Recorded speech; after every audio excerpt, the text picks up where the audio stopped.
Assalamualaikum warahmatullahi wabarakatuh.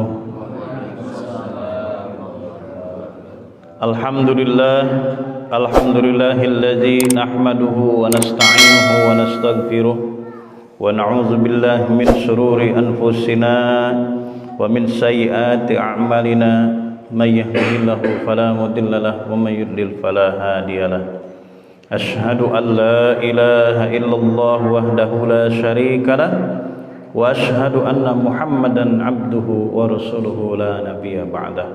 Allahumma salli wa sallim ala sayyidina Muhammadin wa ala alihi wa ashabihi ajma'in, amma ba'du.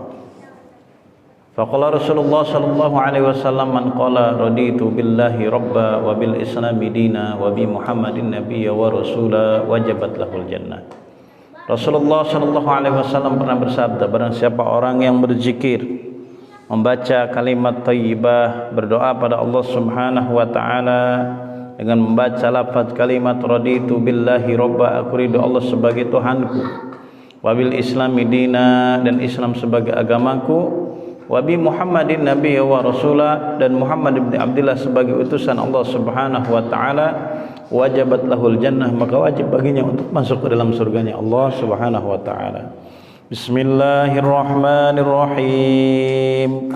Bismillahirrahmanirrahim. Asyhadu an la ilaha illallah. Asyhadu an la wa asyhadu anna Muhammadar Rasulullah.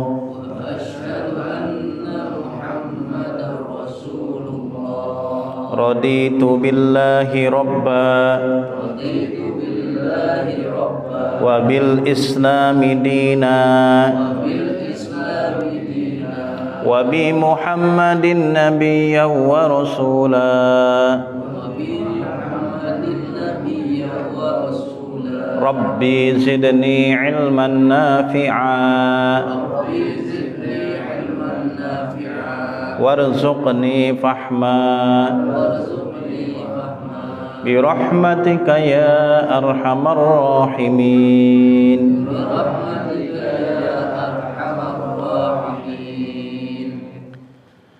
Alhamdulillah, semua alhamdulillah, puji dan syukur marilah kita panjatkan kehadirat Allah Subhanahu wa taala atas curahan nikmat dan rahmatnya kepada kita, sehingga pada Ahad subuh pagi ini kita bisa bersama-sama kembali bersilaturahim, bermuajahah untuk melaksanakan taklim setiap hari Ahad di masjid yang kita cintai ini. Salawat teriring salam semoga selalu tercurah ke pangkuan Nabi kita Nabi besar Muhammad sallallahu alaihi wasallam beserta keluarga, sahabat dan para pengikutnya hingga yaumil kiamah. Sesungguhnya setiap kita hadir di majelis-majelis ilmu, hadir di majelis-majelis ta'lim, di musholla, di masjid-masjid, kata Nabi, kita berada di taman-taman surganya Allah Subhanahu wa taala. Maka tatkala kita ingin nanti di alam barzah kita berada, dijadikan alam barzah kita sebagai raudhah min riyadil jannah, taman-taman surganya Allah Subhanahu wa taala, maka dia harus terbiasa untuk hadir di majelis-majelis ta'lim. Di samping mendapatkan fadilah yang besar sebagai orang-orang yang menuntut ilmu, bahkan sama dengan jihad fi sabilillah, berperang berjihad di jalan Allah Subhanahu wa taala. Sebelum melangkahkan kakinya dia menuju majelis ilmu, ghufirallahu qabla ayah tua, Allah Subhanahu wa taala telah mengampuni dosa-dosanya sebelum melangkahkan. Jadi begitu mau sholat subuh, ingat ba'da subuh ini ada taklim, ya, baru keluar hujan tuh pada dong kagak jadi, balik lagi ke dalam tidur lagi, ya itu udah diampuni dosa-dosanya. Apalagi begitu hujan dia paksain, ya dia paksain. Orang saya yang dari Cilengsi aja ke sini nyampe kan, walaupun hujan gerimis. Ini cuma samping rumah, dia paksain pakai payung walaupun dingin, walaupun ngantuk. Maka setiap langkah, setiap gerakannya, ya, langkah kaki, ayunan tangan, itu semua mendapatkan pahala yang besar, karunia yang besar dari Allah Subhanahu wa taala. Hatinya akan dilindungi, dinaungi oleh Allah Subhanahu wa taala, dan hatinya dimasuki, jiwanya dimasuki oleh cahaya nurullah, cahaya Allah Subhanahu wa taala. Al ilmu nurun nurullah ya la yuhda ila asin. Ilmu itu cahaya, dan cahaya Allah akan diberikan kepada orang-orang yang hatinya bersih, yang beramal soleh, tidak akan diberikan kepada orang-orang yang suka berbuat maksiat. Di dalam hadis Rasulullah SAW menyampaikan, idza dakhalan nur, apabila telah masuk cahaya nurullah, cahaya Allah, hidayah Allah, petunjuk Allah, fi qalbil mu'min, ke hati orang-orang yang beriman, wansaraha lahu sadru, maka akan terbuka hatinya, ya, wan fataha, terbuka lapang hatinya, jiwanya, pikirannya, sehingga hidupnya tenang, tentram, damai, bahagia. Orang kalau hatinya sudah luas, sudah terbuka, sudah lapang, hidup itu akan nikmat.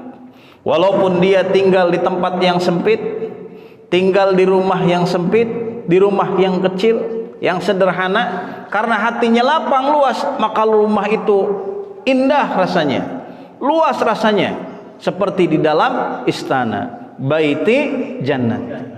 Tapi kalau orang hatinya sempit, pikirannya sempit, ya, tidak ada nurullah, cahaya Allah di dalamnya, walaupun dia tinggal di rumah yang mewah, rumah yang besar, rumah yang megah, ya, yang luas, tetap saja seolah-olah dia berada di dalam penjara karena sempit hatinya.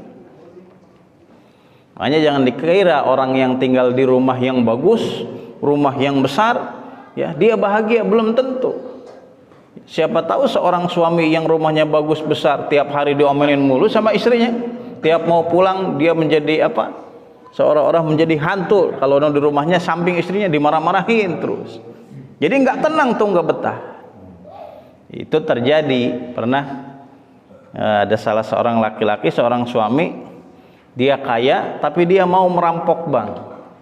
Setelah merampok bank, dia ketahuan, ditangkap, dipenjara. Kenapa kamu melakukan ini? Kamu pun punya uang juga, banyak uang juga, kaya. Kenapa merampok? Saya sengaja merampok bank, pingin masuk penjara. Karena di rumah saya pusing, tiap hari dimarahin terus sama istri. Ya, saking nggak mau cerai karena punya anak, tapi nggak mau dekat sama istri, dimarahin terus tiap hari. Nah, jadi suami juga sama. Ya, jangan suka marah-marah sama istri, apalagi main tangan. Biasanya seorang perempuan itu selalu memaafkan kesalahan-kesalahan suaminya, kecuali dua hal. Yang pertama, nikah lagi, itu nyaho banget ini. Ya, selingkuh. Yang kedua, main tangan KDRT. Udah. Kalau KDRT itu udah disalahkan, baik dalam agama maupun dalam pemerintah. KDRT itu menang salah seetik, main gelepok we pamajikan, itu enggak boleh, ya. Karena hanya laki-laki yang mulia yang bisa dimuliakan oleh yang bisa memuliakan istrinya. Kalau ada laki-laki yang tidak bisa memuliakan istrinya, baik dengan ucapan maupun dengan tangannya, berarti dia bukan orang yang mulia, yang tidak bisa dijadikan imam. Kan lagi ramai itu, lagi viral, ada ustazah, kalau seorang istri itu walaupun dipukulin sama suaminya, diam aja katanya gitu. Ya, diam aja, nggak boleh ngadu. Kalau aib nggak boleh, aib keluarga, aib suami, aib istri disampaikan ke orang lain. Tapi kalau sudah pidana, apalagi itu bukan urusan ibadah, ya, yang tidak dibenarkan oleh syar'i, maka boleh seorang suami itu, seorang istri itu menyampaikan keberatannya, ya, atau ketidakridhoannya. Qila ya Rasulullah, lalu ada sahabat yang bertanya kepada Rasulullah sallallahu alaihi wasallam, hal lizalika min alamatin yu'rafu biha. Wahai Rasulullah SAW, apakah ada ciri orang-orang yang hatinya, yang jiwanya, yang kolbunya sudah dimasuki oleh cahaya Allah Subhanahu wa taala, sudah ada nurullah, cahaya Allah, hidayah Allah pada dirinya? Apa jawaban Rasulullah SAW? Naam, ya, ada 3 ciri manusia yang hatinya, yang kolbunya sudah dimasuki, sudah ada cahaya Allah, nurullah. Apa itu? Di antaranya al-inabatu ila daril khulud. Orang itu orientasi hidupnya selalu ia utamakan, dia tujukan untuk kehidupan yang abadi, yaitu akhirat. Wal akhiratu khairu wa abqa. Bukan berarti dia tidak mencari kehidupan dunia, mencari maisha, kehidupan dunia, rezeki anugerah Allah untuk menghidupi keluarganya, anak istrinya, itu wajib. Tapi semua yang ia lakukan, ya, orientasinya adalah untuk beribadah kepada Allah Subhanahu wa taala. Walaupun dia kerja secara zahir itu urusan dunia, ya, dia pergi ke kantor, pergi ke pabrik, pergi ke sawah, pergi ke ladang, dia berusaha, berikhtiar untuk mencari rezeki. Kalau dia niatkan dalam rangka beribadah kepada Allah Subhanahu wa taala, secara zahir itu urusan dunia, tapi tetap akan bernilai ibadah. Namun sebaliknya, kalau ada seorang melakukan kebaikan-kebaikan, kalau ada seseorang melakukan amal soleh, tapi niatnya bukan untuk meraih pahala ridho Allah Subhanahu wa taala, melainkan niatnya untuk masalah dunia, mendapat perhatian dari orang lain, mendapatkan popularitas, dianggap mulia atau dimuliakan oleh orang lain, walaupun secara zahir itu perkara-perkara ibadah, perkara-perkara akhirat, tapi tidak ada nilai ibadahnya. Kalau yang dia tujukan itu untuk urusan dunia, walaupun zahir yang ia lakukan itu urusan akhirat. Ya, makanya mudah-mudahan dengan taklim yang kita lakukan setiap hari Ahad ini, ya, itu menjadi wasilah Allah Subhanahu wa taala turunkan, masukkan cahayanya, hidayahnya, petunjuknya ke dalam hati kita, sehingga kita menjadi hamba-hamba Allah yang tenang, yang tentram, yang bahagia hidupnya fid dini wad dunya wal akhirah. Baik, kita lanjutkan kajian kita. Sekarang masih di surat Al-Baqarah ayat yang ke 57. A'udzu billahi minasyaitonir rajim. Wa zalalna 'alaikumul ghamama wa anzalna 'alaikumul manna wassalwa. Kulu min thayyibati ma razaqnakum wa ma zalamuna walakin kanu anfusahum yajlimun. Wa zalalna, dan kami naungi, alaikum, untuk kalian, al-ghamama, awan.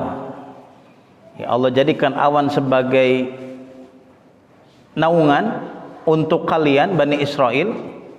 Satarnakum bis-sahabi, ya, jadi dinaungi, ditutupi oleh Allah Subhanahu wa taala kepada Bani Israel dengan awan yang tipis, bis-sahabir raqiq, min harri syamsi fitih, untuk melindungi mereka di padang tih. Itu sebuah lembah yang panas, lembah yang luas, yang ada di bawah kaki gunung Tursina atau Bukit Tursina, ya. Padang tih, panas luar biasa, dan mereka berputar-putar di padang tih itu selama 40 tahun. Jadi setelah ini materinya kan berkelanjutan nih dari materi sebelumnya. Tatkala Bani Israel di Mesir, ya, dipimpin oleh Fir'aun di Mesir itu, kemudian setiap bayi laki-laki yang lahir di Bani Israel semuanya dibunuh dan menghidupkan bayi yang perempuan. Wa idz najjaynakum min ali fir'auna yasumunakum su'al azabi yuzabbihuna abna'akum wa yastahyuna nisa'akum, membunuh bayi laki-laki yang lahir dan membiarkan hidup bayi perempuan. Tapi diselamatkan 2 orang bayi laki-laki, ya, yang pertama Musa bin Imran, yang kedua Musa Samiri atau Musa bin Ja'far As-Samiri. Yang kemarin saya jelaskan, ya belum selesai, Musa bin Imran. Ya, Musa bin Imran ini, Imran yang dimaksud adalah ayah Nabi Musa bin Kahas. Terus ke atasnya Lewi dan Yakub.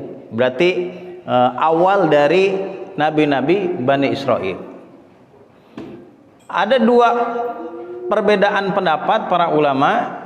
Ya, sebagian kecil berpendapat bahwa Musa bin Imran, ayah Nabi Musa yang bernama Imran, adalah sama dengan ayah dari Siti Maryam, karena Siti Maryam juga bin Imran yang ada dalam Al-Quran surat Al-Imran. Tapi jumhur ulama tafsir bahwa Imran ayah Nabi Musa dan Imran ayah dari Siti Maryam itu berbeda.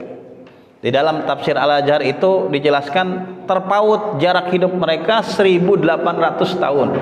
Jadi Imran yang satu ayah daripada Siti Maryam, ya, bin Ma'san, kemudian terus ke atasnya ke Nabi Daud, ke Nabi Sulaiman, Nabi Daud alaihissalam. Kalau yang satu Imran ayah dari Nabi Musa. Kalau yang Imran ayah dari Nabi Musa hidupnya di Mesir, rajanya Fir'aun. Sedangkan Imran ayah dari Siti Maryam, ya, itu hidupnya di Masjidil Aqsa di Palestina, di Kekaisaran Romawi. Jadi dua orang dengan nama yang sama-sama Imran. Itu jumhur ulama. Tapi ada ulama juga pendapat enggak, itu sama Imrannya, karena ada saudara Siti Maryam yang bernama Harun, sedangkan Harun saudara dari Nabi Musa. Paham ya? Tapi jumhur ulama tafsir tidak, itu Imran satu nama beda orang, namanya sama tapi dua orang, ya. Yang satu mah dari Mesir, bapak Nabi Musa, yang satu Imran, bapak dari Siti Maryam, ya. Imran yang satu istrinya itu Hannah melahirkan Siti Maryam, nanti Siti Maryam melahirkan Nabi Isa. Hannah punya saudara Isa, ya, Isa pakai S bukan Nabi Isa. Isa saudara perempuan dari Hannah yang punya anak Siti Maryam, nanti punya suami namanya Nabi Zakaria. Nabi Zakaria udah lama nggak punya anak nih, ya. Beliau menikah dengan Isa, nggak punya anak. Saat Siti Maryam lahir, ya, kecil, itu diasuh oleh Nabi Zakaria. Karena ayahnya Imran ini, yaitu Imran yang ada dalam Al-Quran surat Al-Imran, itu bapaknya Siti Maryam. Meninggal sebelum Siti Maryam lahir. Kemudian diasuhlah oleh Nabi Zakaria. Setiap Nabi Zakaria masuk ke dalam mihrabnya, tempat ibadah, tempat sholatnya Siti Maryam, menemukan makanan yang banyak, ya, makanan yang banyak. Lalu Nabi Zakaria nanya ke keponakannya, berarti ya, itu dapat dari mana? Kata Siti Maryam, huwa min indillah, ini datang dari Allah Subhanahu wa ta'ala. Jadi kalau Bani Israel di Padang Tih pernah didatangkan makanan, daging burung puyuh atau burung dara, beserta dengan minuman madu atau minuman yang manis seperti madu, ternyata Siti Maryam juga pernah mendapatkan hidangan yang datang langsung dari Allah Subhanahu wa ta'ala. Disitulah Nabi Zakaria berdoa, ya, untuk memohon kepada Allah, meminta anak yang baik. Rabbi habli min ladunka dzurriyyatan thayyibatan. Ya Allah, anugerahkan saya anak yang baik. Innaka sami'un doa. Lalu apa? Diutuslah malaikat saat Nabi Zakaria berdiri sedang sholat, membaca doa itu. Datang malaikat, famanadathul malaikatu, ya, datang kepada Nabi Zakaria wa huwa qaimun. Saat itu Nabi Zakaria sedang berdiri, yusolli fil mihrab, dia sholat di mihrabnya, di tempat sholatnya, tempat ibadah. Apa? Annallaha yubasyiruka biyahya. Allah Subhanahu wa ta'ala memberikan kabar gembira kepadamu dengan menganugerahkan seorang anak yang bernama Yahya. Kemudian lahir Nabi Yahya. Maka Nabi Yahya, Nabi Zakaria, Siti Maryam, Nabi Isa putra Maryam itu masih cek orang mah keluarga tuh, yang mereka khadimatullah ya di Masjidil Aqsa, menjadi khadimatullah ya, pembantu Allah mengurus semua peribatan-peribatan yang ada di Al-Aqsa. Baik, kita kembali ke Nabi Musa alaihi salam. Kemudian diselamatkan dua Musa. Yang satu nanti menjadi Musa Samiri ya, yang menjadi Dajjal itu. Yang satu Musa bin Imran menjadi Nabi Allah dan utusan Allah Subhanahu wa ta'ala. Kemudian Allah juga perlihatkan kekuasaannya dengan menyelamatkan Nabi Musa beserta pengikutnya saat dikejar oleh pasukan Fir'aun, memasuki lautan, yang lautan itu dibelah oleh Allah SWT menjadi dua. Wa iz faraqna bikumul bahra fa anjaynakum wa agraqna ala fir'auna wa antum tanzurun. Lalu Allah memanggil Nabi Musa untuk menerima wahyu 40 malam. Disitulah Musa Samiri ya, yang tadi diselamatkan oleh Allah, membuat patung dari emas, patung anak sapi. Setelah dibuat, disihir, bisa bicara, lalu disembah oleh Bani Israel, oleh pengikut Nabi Musa saat Nabi Musa pergi ke Gunung Tursina untuk menerima wahyu. Belum cukup sampai itu, diampuni juga oleh Allah Subhanahu wa ta'ala dengan cara dihukum. Apa hukumannya? Orang-orang yang mereka menyembah patung emas, patung sapi, anak sapi dari emas, itu dibunuh. Jadi kalau zaman dulu orang berbuat musyrik, ini orang yang beriman ya, orang yang berbuat musyrik bukan musik, itu dibunuh hukumannya. Tapi setelah dia beriman ya, dia murtad, dia musyrik, dibunuh. Itu zaman Nabi Musa atau Bani Israel. Di kita cukup dengan taubat ya, untuk sesama muslim diingatkan dengan cara yang bijak ya. Lalu bagaimana dengan yang di luar Islam? Kalau di luar Islam udah jelas beda keyakinannya ya, tidak usah dihujat, tidak usah dihina, atau tidak usah dihancurkan, dirusak tempat ibadahnya. Allah Subhanahu wa ta'ala berfirman dalam Al-Quran surat Al-An'am ayat 108, wala tasubul ladzina yad'una min dunillah wa yasubullaha adwan bighairi ilmin. Jangan kalian menghina Tuhan-Tuhan yang disembah oleh orang-orang agama lain, Tuhan yang disembah selain Allah oleh penganut agama lain. Kenapa? Karena orang yang beragama lain itu yang menyembah Tuhan selain Allah, kalau dihina Tuhannya, pasti mereka akan menghina Allah dengan hinaan yang melampaui batas tanpa sepengetahuan mereka bighairi ilmin.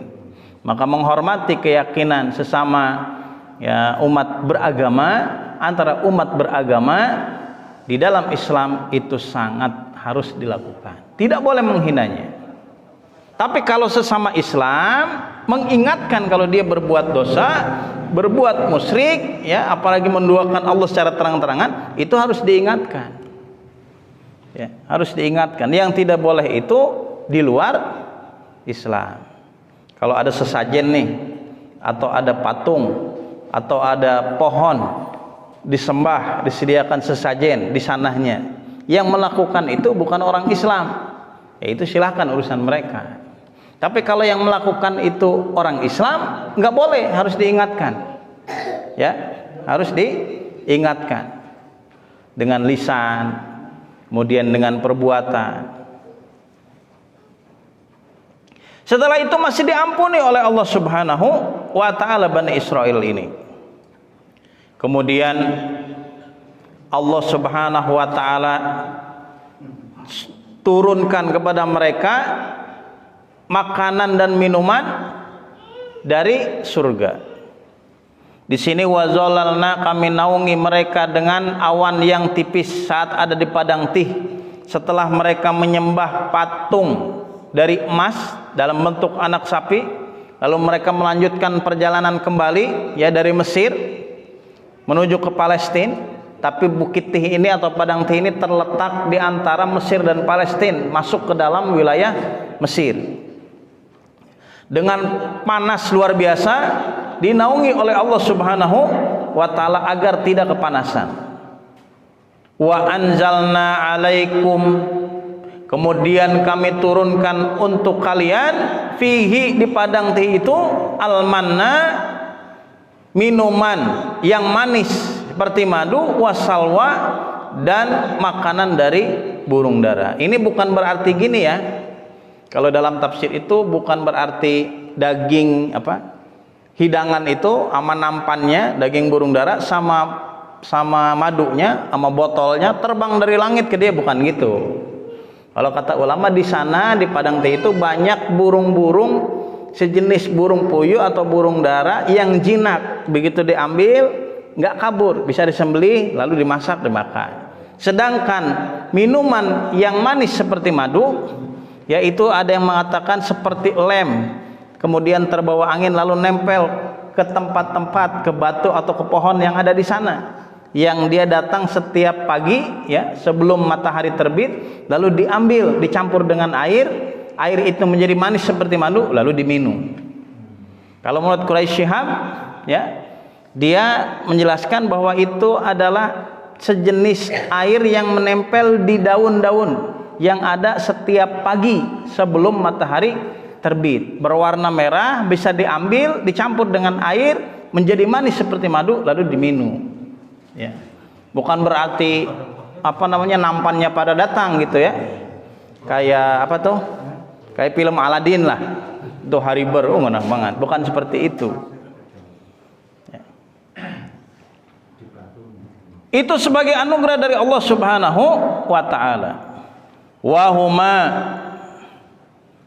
at-taron jabinu wat tairu. Nah, itu minuman yang manis seperti madu, wat tairu sumana, atau daging burung dara atau burung puyuh.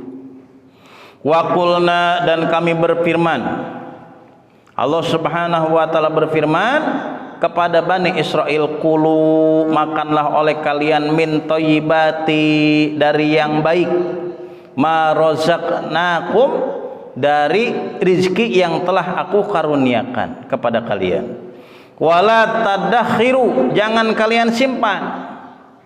Fakafaru, tapi mereka kufur, membangkang, an nikmata, dari nikmat Allah Subhanahu wa taala, wadakharu, seharusnya jangan disimpan, mereka simpan. Kuti'a anhum, lalu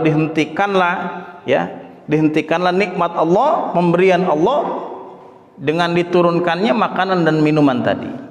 Wa ma zalamuna, dan tidaklah mereka menzolimi Allah Subhanahu wa taala, menzolimi kami, naknya menjadi maf'ul bizalik, dengan perbuatan mereka itu, walakin kanu anfusahum, akan tetapi mereka menzolimi diri mereka sendiri ya, walakin kanu anfusahum yazlimun. Kenapa? Li'anna wabalahu alaihim, karena itu semua mendatangkan bala kepada mereka, mendatangkan keburukan kepada mereka. Ya, tatkala ada suatu kaum, tatkala ada seseorang, mereka melakukan kekufuran, tidak taat atas apa yang telah diperintahkan oleh Allah Subhanahu wa taala, justru mereka melakukan membangkang. Apa-apa yang diperintahkan oleh Allah tidak dilakukan, yang dilarang oleh Allah Subhanahu wa taala dilakukan. Maka itu bisa menurunkan bala untuk mereka, hukuman, ya, bukan ujian. Kalau bagi orang-orang yang beriman juga kan ada ya bala itu, tapi bentuknya bukan hukuman, melainkan ujian agar mereka menjadi orang-orang yang lebih baik, lebih bagus kualitas keimanannya. Wala nabluwanakum bisyai'in minal khaufi wal ju'i wa naqsim minal amwali wal anfusi was samarat wa basyiris sabirin. Itu akan diuji, kelaparan, kehausan, kekurangan harta, kehilangan benda, bahkan kehilangan nyawa, pasti akan diuji. Tapi kalau terjadi kepada orang-orang beriman, itu bentuknya ujian. Jangankan sakit, jangankan meriang, jangankan bengek ampeg, ya. Jangankan kena omikron ya, jari tertusuk duri itu juga sudah menjadi wasilah kifarat dosa, diampuninya dosa kalau orang itu beriman.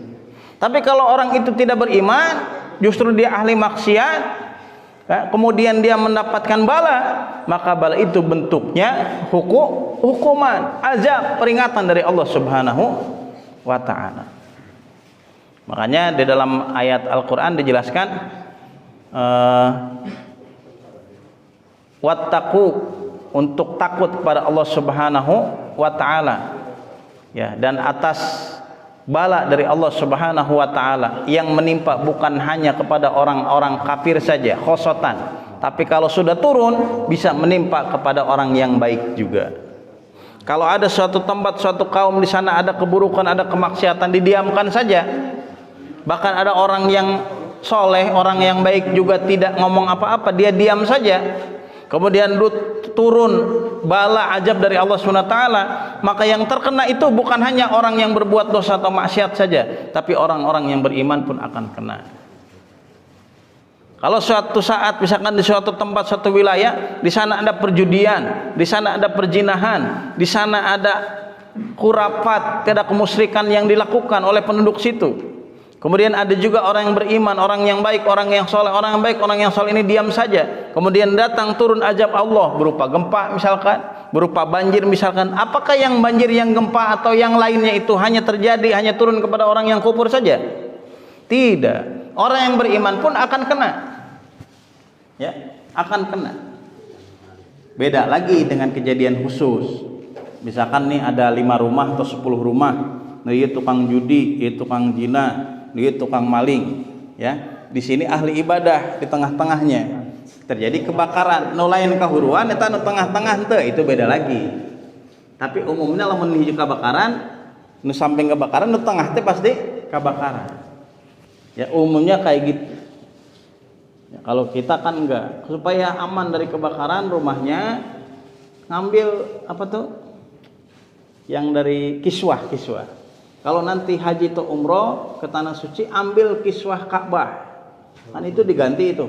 Itu sampai dijualin tuh kalau ke Indonesia, dipotong baik benangnya atau kainnya, nanti disimpan di rumah. Ya. Kalau misalkan ditaruh di rumah, rumah itu akan aman. Maling, rampok udah bisa masuk ke situ. Kalau digembok ya, kalau dibuka ya masuk. Ya. Kalau ada kebakaran rumah yang lain kebakaran, ya, taruh di toko-toko yang lain kebakaran, itu rumah atau toko tempat tidak akan kebakaran, aman. Kenapa? Karena itu kiswah Ka'bah, ada karomahnya. Boleh nggak tuh kayak gitu?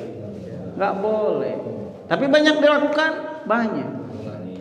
Namun misalkan benar kos gitu, itu tukang kan kiswah diganti ya, diganti beberapa kali sekali itu.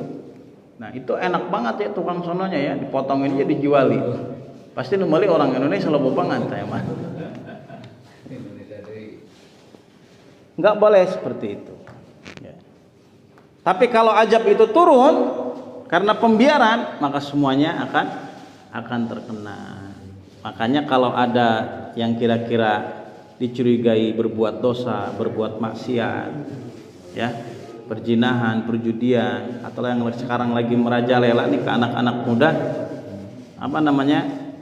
Narkoba, ya. Kalau di sini sih insya Allah aman ya.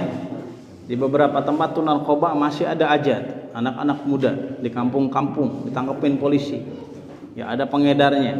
Sementara tokoh-tokohnya, ustadz-ustadznya, aktivis-aktivis sosialnya, tokoh masyarakatnya diam saja, nggak berbuat apa-apa. Kalau suatu saat mendapatkan teguran dari Allah Subhanahu wa taala, bukan tukang narkobanya doang yang kena, tapi ustadz yang tinggal di situ juga kena. Harus dilaporkan, harus disampaikan, harus ditegur. Ya aya randa ieu unggal puting didinya aya we lalaki nu ulin icing we. Ya, didiamkan saja padahal nyampe nginep di situ, enggak bisa. Ya, enggak bisa, tapi harus dilaporkan, ditegur. Ini apa nih? Udah nikah apa belum nih? Kalau udah nikah mana buktinya nih? Ya, jangan sampai dia melakukan zina 40 rumah kena sialnya semua, bisnis, Itu pernah sukses, ya. Jadi biong gagal mulu, kerjaan juga gagal. Oh, ya tetangga ya dia melakukan maksiat. Ya, karena sial dari perbuatan mereka. Nah, kezaliman yang dilakukan Bani Israel sesungguhnya bukan menzalimi Allah Subhanahu wa taala, tapi menzalimi diri mereka sendiri. Kenapa? Karena li'ana wa balahu alaihim. Balaknya itu akan menimpa pada mereka juga. Wa izqulna, dan tatkala, dan ingatlah, qulna, tatkala kami berfirman, lahum, kepada mereka, ba'da khurujihim, setelah mereka keluar, ya, minti, dari padang ti,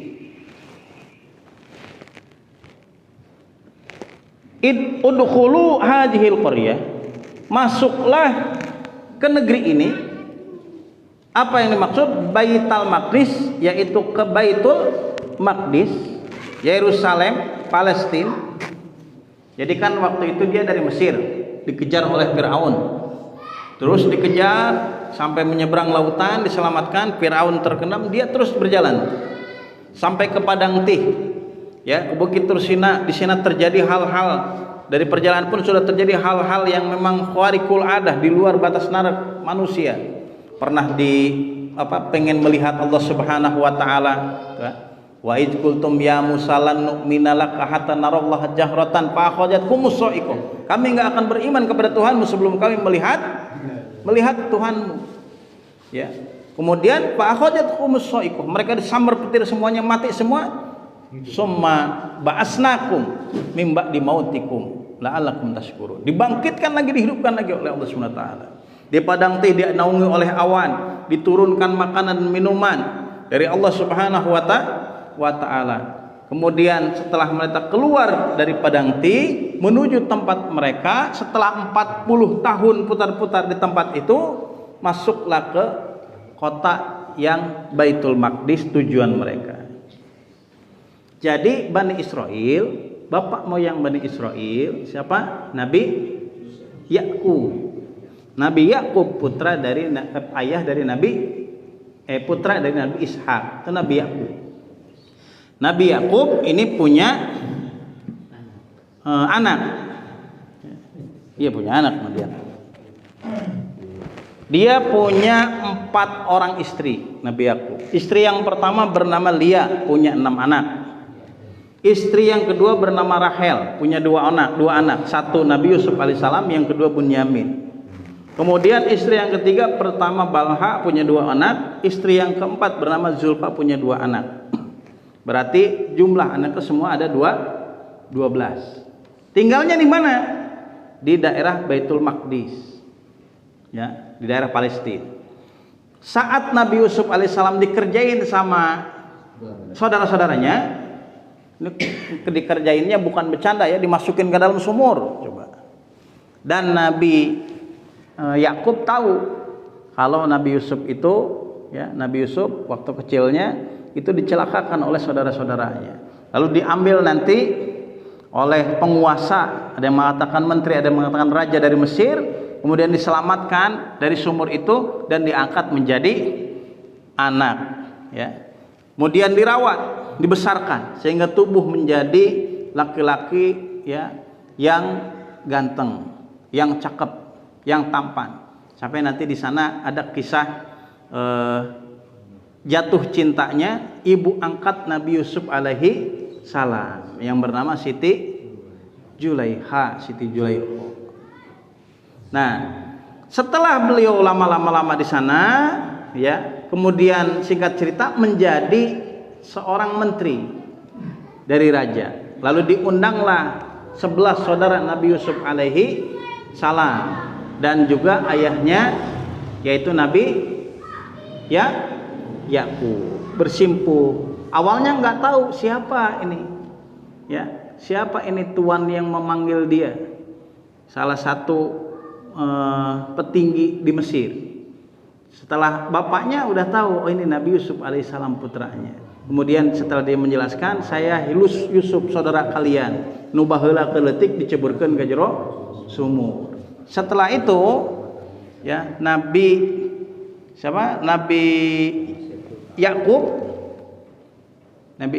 Yakub itu kembali lagi ke Palestina, lalu meninggal di Palestina ya. Begitu juga Nabi Ishak makamnya di Palestina, Nabi Ibrahim juga makamnya di Palestina. Makanya Masjidil Aqsa Palestina ini luar biasa nih, di tempat yang disakralkan oleh orang Islam, disakralkan oleh orang-orang Yahudi, juga disakralkan oleh orang-orang Nasrani Palestina ini. Kalau orang ibadah sholat di Mekah di Masjidil Haram, pahala sholatnya 1 rakaat di sini, di sana sama dengan 100.000 rakaat. Kalau orang sholat ya 1 rakaat di Indonesia di tanah air, kemudian dia sholat 1 rakaat di Masjid Nabawi ya di Madinah, pahalanya sama dengan 1000 kali lipat. Kalau dia sholat di Indonesia sekali, kemudian sholat di Masjidil Aqsa di Palestina, maka pahalanya 500 kali lipat. Sewaktu Rasulullah SAW Isra dan Mi'raj juga terjadi dari Masjidil Haram ke Masjidil Aqsa. Jadi Masjidil Aqsa ini pasti memiliki fadilah keutamaan yang besar, yang luar biasa. Tidak mungkin ada di dalam Al-Quran, disebut dalam Al-Quran tempat tersebut. Lalu misalkan umat naha henteu ka Indonesia wae, Rasulullah Isra dari Masjidil Haram ke Indonesia, misalkan ke Cilengsi kan kagak, tapi ke Palestina pasti ada sesuatu hikmah yang besar di sana, ada keutamaan yang besar di sana. Makanya mereka kembali ke tempat bapak moyang mereka, yaitu ke Yerusalem atau ke Masjidil Aqsa. Ya. Waktu itu belum ada Masjidil Aqsa, Baitul Maqdis. Karena sebelumnya kan dikuasai oleh kerajaan Romawi, dan tempat ibadahnya itu dikuasai oleh orang-orang Romawi, ya, berarti Nasrani. Dan nanti di zaman Umar bin Khattab barulah berubah menjadi Masjid Al-Aqsa. Di zaman Umar bin Khattab, Sayyidina Umar. Baitul Maqdis, masuklah ke negeri ini, ke Baitul Maqdisi, au Ariha, ada yang mengatakan juga Ariha. Fakulu minha haitsu si'tum rogodan, kemudianlah makanlah makanan apa yang ada di sana sesuai dengan keinginan kamu, ya, wasi'an la hajra fihi, yang luas, la hajra fihi, tidak ada larangan di sana. Wadkhulul baba, dan masukilah pintu utamanya, apa pintu gerbangnya, ya, ay babaha, gerbang daripada Baitul Maqdis, sujadan, dengan cara bersujud, artinya menunduk bersujud, ya. Munhanina, yaitu dengan menundukkan diri. Waqulu, tapi mereka, ya, dan waqulu, dan ucapkanlah oleh kalian, mas'alatuna, permohonan, hittatun, yang bisa membuat kalian bebas, ay antu hatto anna khotoyana, bebaskanlah kami dari dosa-dosa, kesalahan-kesalahan yang telah kami lakukan saat mereka memasuki Masjidil Aqsa, atau saat itu Baitul Maqdis belum ada Masjid Al-Aqsa. Jadi memang sampai sekarang ini Palestina ini jadi rebutan nih. Bagi Bani Israel, mereka merasa Palestina adalah milik mereka. Karena Nabi Ishak, Nabi Yakub yang nanti menurunkan 12 nih orang Bani Israel ini, karena Nabi Yakub itu juga diberi gelar juga Israel, Yakobnya, maka anak-anaknya disebut Bani Israel. Mereka menganggap Palestina itu adalah warisan atau tanah mereka. Sedangkan di Mesir mereka hanya menjadi budak. Begitu mereka mau dibunuh oleh Raja Mesir Fir'aun, mereka larinya ke Palestina, ya, ke Baitul Maqdis. Tidak mencari ke tempat lain. Itu sampai sekarang kan berebutan gak henti-hentinya. Kemudian nagfir wa fi qiraatin bil ya'i wa ta'i. Bisa dibaca nagfir, bisa dibaca yagfir, bisa dibaca tagfir. Mabnian, bentuknya mabni lil maf'ul, untuk maf'ul. Ampuni kami atau bebaskan kami dari dosa-dosa yang kami lakukan. Lakum, maka untuk kalian khotoyakum, kesalahan-kesalahan kalian, nagfir kami ampuni, lakum untuk kalian, khotoyakum kesalahan-kesalahan kalian, wasanazidul muhsinin, dan Allah Subhanahu wa ta'ala menambah, ya, nikmatnya untuk orang-orang yang berbuat baik. Bitaati, yaitu orang-orang yang taat kepada Allah Subhanahu wa ta'ala, sawaban, memberikan pahala kepada mereka. Fabaddalal ladzina zalamu, fabadal ladzina, dan atau maka mengganti, alladzina, orang-orang yang zalamu, mereka zalim, ya, milhum, di antara mereka Bani Israel, qaulan, perintah Allah Subhanahu wa ta'ala, ghairul ladzi qila lahum, dengan apa yang tidak diucapkan, tidak diperintahkan kepada mereka. Faqalu, maka mereka berkata, habbatun fi sya'ratin fadakhulu yajhafuna ala astahihim, harusnya disuruh jalan, diperintahkan oleh Allah dengan merendahkan diri, ya, bersujud, merendahkan dirilah, tunduk pada Allah. Justru mereka datang memasuki pintu Baitul Maqdis, ya, gapura atau apa namanya, pintu apa? Nah, pintu gerbang Baitul Maqdis, mereka marah, mengolok-olok Allah SWT, perintah Allah SWT, mereka masuk dengan cara melangkah di atas pantat mereka. Fa anzalna, dan kami turunkan, alal ladzina zalamu, kepada orang-orang yang zalim, fihi wad'uz zahiri maudi amud miri mubalaghatan tabkihu sa'nihim. Allah Subhanahu wa ta'ala menimpakan kepada orang-orang yang zalim siksa, rizan azabat ta'unan, yaitu dalam bentuk penyakit ta'un, minas sama'i, dari langit. Allah perintahkan A, mereka malah melakukan B.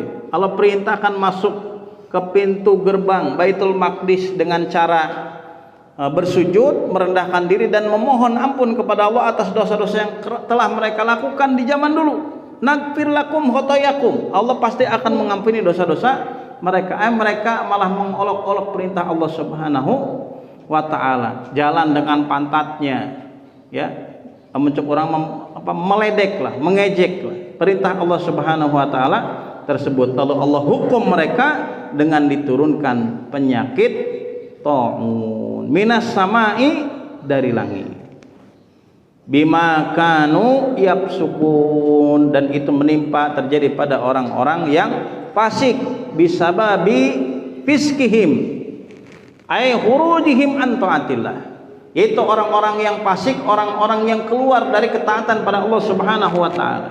Dia tahu petunjuk Allah, dia tahu kebenaran, tapi dia tidak melakukan, bahkan dia melakukan apa yang diperintahkan oleh Allah Subhanahu wa ta'ala. Itu orang-orang yang fasik itu, ya.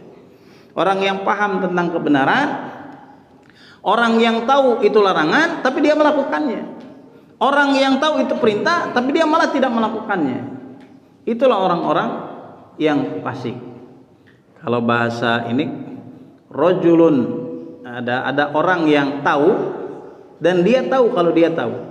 Rojulun yadri wa yadri annahu yadri. Ada orang yang tahu dan dia tahu kalau dia tahu. Dia paham sholat itu wajib, dia paham ibadah kepada Allah itu wajib, dia lakukan. Karena dia tahu, berarti dia orang yang tahu dan dia paham kalau dia tahu.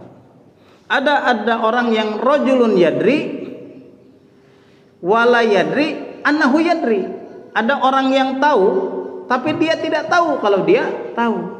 Orang tahu salat itu wajib, tapi dia tidak mau melakukannya, tidak mau melaksanakannya. Kemudian ada rajulun la yadri wala yadri annahu la yadri. Ada orang yang tidak tahu dan dia tidak tahu kalau dia itu tidak tahu. Itu orang yang bodoh, orang nggak paham. Tapi masih mending dia tidak melakukan karena dia tidak tahu. Ya, dia melakukan karena dia tidak tahu. Misalkan orang tua kita zaman dulu karena keawaman mereka, mungkin ada di mereka yang melakukan menduakan Allah, kemusyrikan, walaupun tidak nyata ya. Kemudian masih ada yang melakukan hal-hal yang bersifat tahayul, hal-hal mistik, ya, hal-hal khurafat. Tapi karena ketidaktahuan mereka tentang masalah akidah, tentang masalah agama. Kalau sudah tidak tahu karena kebodohan dan belum sampai kepada mereka, tapi mereka beriman, masih beriman, ya, Islam, rufi al-qalam, diangkat kolam. Karena emang zaman baheula ngaranna ustad, ngaranna dai, ngaranna kiai itu masih jarang ya. Dia nggak tahu ternyata kalau mau dagang itu harusnya baca bismillah, baca doa, ya. Bismillahi tawakkaltu 'alallah, setidaknya baca doa itu lah, baca bismillah. Tapi dia setiap mau dagang nih, mau keliling, orang zaman dulu nih ya, itu nginjak tanah 3 kali. Jadi injak 3 kali supaya dagangannya laris. Dan dia melakukan itu karena kagak tahu bahwa itu salah. Dilakukan itu. Ya, maka apa yang dilakukan itu karena ketidaktahuan dia, karena kebodohan dia, tapi dia masih beriman. Ya, dia beriman, dia Islam. Rufi al-qalam. Karena memang belum sampai kepada dia. Beda kalau kondisinya sekarang. Sekarang ustadz udah banyak, kiai udah banyak, di TV, di radio juga ada. Maka tidak ada istilah karena saya kan kagak tahu. Itu bukan kagak tahu, tidak mau tahu. Ya. Mungkin orang zaman dulu ada yang kalau punya batu udah ada khodamnya, udah dibacain ya, oleh ayat-ayat atau lafaz tertentu, batu itu ada khodam malaikat yang bisa memberikan maslahat dan mudarat sama dia. Ini batu kalau di rumah ditaruh di atas kain putih, ditaburi sama bunga 7 rupa setiap malam Jumat. Kalau mau dipakai, Pak Dudung, ya kalau mau dipakai, kalau dia seorang pekerja di perusahaan, jabatannya cepat naik. Nyari cewek apa saja bisa dapat kalau pakai cincin ini. Ya, itu silahkan. Ya, itu dulu kalau dia lakukan, dia awam, dia nggak tahu dan belum sampai kepada dia. Tapi kalau sekarang nggak bisa ada alasan kayak gitu, nggak boleh ada alasan kayak gitu. Ya, kenapa? Karena sudah dakwah sudah sampai kepada kita, kepada mereka. Allah Subhanahu wa taala akan menurunkan azab bagi orang-orang yang berbuat zalim, bagi orang-orang yang berbuat maksiat, bagi orang-orang yang fasik, yang tahu hukum tapi dia tidak melaksanakannya, tidak melakukannya, yang tahu larangan tapi dia malah melakukannya. Anak kecil juga tahu ya kalau sholat itu wajib. Bahkan saking tahunya anak kecil itu rajin ke masjid, rajin ke mushola, maghrib sudah ada ya, walaupun garandeng lari-larian dulu lompatan ya. Tapi yang lebih tahu kan bapaknya. Bapaknya malah kagak pernah ke masjid, gak pernah ke mushola. Padahal dia lebih tahu, lebih paham. Oh belum sempat. Ingat kata Nabi, kalau ada seorang muslim ya, bukan muslimah, laki-laki, rumahnya dekat masjid, tidak ada uzur yang dibenarkan oleh syar'i untuk mencegah dia sholat ke masjid berjamaah, kata Nabi, bakar rumah mereka. Tapi nggak pernah ada yang dibakar kan saat itu, udah ke masjid kabeh. Namun ayeuna eta dipraktekkeun hadis di beuleuman kabeh. Nu di beuleummna, anu ngabeuleummna masuk penjara walaupun ngamalin hadis. Ya, nggak boleh. Ya, apa yang jelas ancaman yang besar dari Rasulullah SAW. Itu yang termasuk itu. Anak rajulun yadri wala yadri annahu yadri. Dia tahu hukumnya, tapi dia tahu kalau dia tidak tahu kalau dia tahu. Dia tahu itu wajib, tapi tidak dia lakukan. Itu disebutnya apa tadi? Fasik. Akan mendapatkan siksa dari Allah Subhanahu wa taala, rizan, azaban ta'unan, yaitu ta'un, penyakit ta'un minas sama. Fahalaka minhum fi sa'atin sab'una alfan au aqall. Fahalaka minhum, dan mereka celaka fi sa'atin, ya, walaupun sebentar saja celakanya itu, penyakitnya itu atau siksanya itu, fi sa'atin 1 jam, atau sab'una alfan, sampai dengan 70.000 tahun.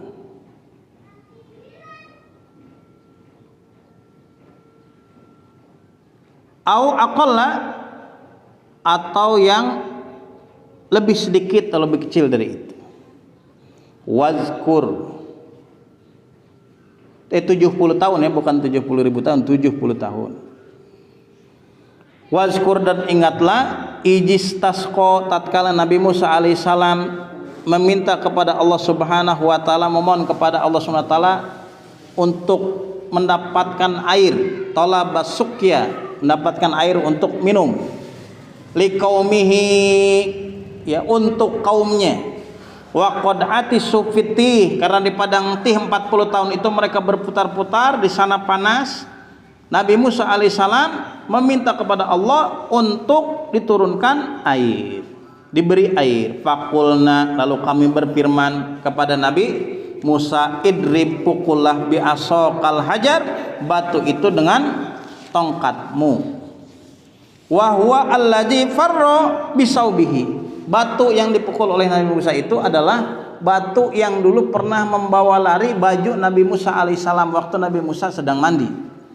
Jadi ada kebiasaan Bani Israel, kalau dia mandi itu mandinya bareng-bareng di sungai, bareng-bareng laki-laki, semuanya saling melihat, sama-sama telanjang gitu ya, tapi udah dianggap biasa zaman dulu Bani Israel.